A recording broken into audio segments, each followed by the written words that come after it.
le Seigneur nous bénisse. Nous glorifions Dieu car l'Éternel connaît les jours des hommes intègres. Et leur héritage dure à jamais. Ils ne sont pas confondus au temps du malheur. Ils sont rassasiés au jour de la famine.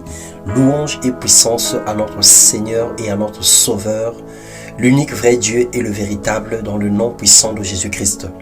Que le Seigneur vous bénisse. Bonjour bien-aimés frères et sœurs. Bienvenue dans notre partage quotidien.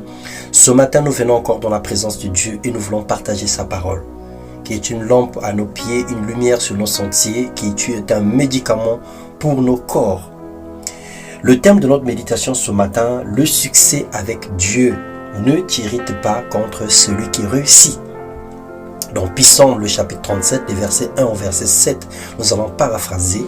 La Bible déclare que ne t'irrite pas contre le méchant, n'envie pas ceux qui font le mal, car ils sont fauchés aussi vite que l'herbe et ils se flétrissent comme le gazon vert. Confie-toi en l'Éternel et pratique le bien, et le pays pour demeure et la fidélité pour pâture. Fais de l'Éternel tes délices et il te donnera ce que ton cœur désire. Recommande ton sang à l'Éternel, mets en lui ta confiance et il agira. Il fera paraître ta justice comme la lumière et ton droit comme le soleil à son midi. Bien-aimés frères et sœurs, la jalousie, les murmures nous entraînent dans les divisions inutiles. Nous n'avons pas besoin de nous lamenter à cause des infidèles qui réussissent, à cause des païens qui sont riches ou à cause des femmes qui voient la réussite dans leur vie. Il arrive que nous disons pourquoi les prostituées accouchent, pourquoi les prostituées tombent enceintes et que les femmes intègres sont stériles. Il arrive à dire pourquoi les païens ont des postes importants et les hommes intègres au plus bas de l'échelle. Il nous arrive à dire pourquoi l'injustice est palpable, les inégalités sociales sont d'actualité. Pourquoi les gens qui ne craignent pas Dieu ont un avenir meilleur alors que moi qui sers l'Éternel, je suis médiocre. L'Éternel te répond aujourd'hui en te disant ceci. Détourne-toi du mal et fais le bien, et possède à jamais ta demeure, car l'Éternel aime la justice et il n'abandonne pas ses fidèles. Ils sont toujours sous sa garde, mais la postérité des méchants est retranchée. Les justes posséderont le pays, et ils s'y demeureront à jamais. Proverbe 3, le verset 7. En faisant le bien, nous garantissons notre avenir avec Dieu. Nous garantissons le succès. Le succès d'un homme ne dépend pas de la quantité des biens qu'il possède ou de la qualité de la vie qu'il a, plutôt de sa capacité à faire le bien, du témoignage qu'il laissera après lui et de ce que Dieu dit de lui. Ce n'est pas parce que le païen est riche, ce n'est pas parce que la prostituée a accouché et ils sont forcément agréables à Dieu.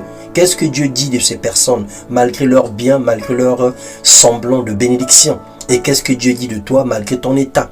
Il n'est pas question de rester dans cet état, mais il est question de comprendre que le témoignage de Dieu a plus d'importance sur ta vie que ce que tes yeux voient. Proverbe 22-28, la Bible dit « À tes résolutions répondra le succès, et sur tes sentiers brillera la lumière. » C'est à toi de prendre une résolution. Garde le silence devant l'Éternel et espère en lui. Ne t'irrite pas contre celui qui réussit dans ses voies, contre l'homme qui vient à bout de ses mauvais desseins. Car Dieu n'est pas injuste pour oublier votre travail, l'amour que vous avez montré pour son nom, ayant rendu et rendant encore des services, nous dit l'apôtre Paul dans son épître aux Hébreux. Alors bien-aimés, ayons en Dieu une confiance sans mesure. Dieu ne ment pas, Dieu n'échoue jamais. Il est le maître des temps et des circonstances. Il te connaît, il me connaît, il sait de quoi nous avons besoin. Il dit que les oiseaux dans le ciel ne sèment ni ne moissonnent, mais ils ont de la nourriture tous les jours. Lui qui revêt les lits des champs tous les jours. Les lionceaux éprouvent la disette et de la faim, mais ceux qui se confient en l'Éternel sont privés d'aucun bienfait. L'Éternel te connaît et il a pour toi des projets de bonheur et de paix pour te donner un avenir et de l'espérance. Sache que tu ne mourras pas, tu vivras et tu raconteras les œuvres de l'Éternel. Alors lève-toi, fais confiance à l'Éternel, sois courageux, sois courageuse, n'abandonne pas. Le soleil finira toujours par apparaître sur l'obscurité qui s'abat sur ta vie. Que Dieu te bénisse et t'ouvre les portes dans le nom puissant de Jésus, afin que tu rentres pleinement dans ta saison de gloire, dans la saison de la moisson. Au nom puissant de Jésus-Christ.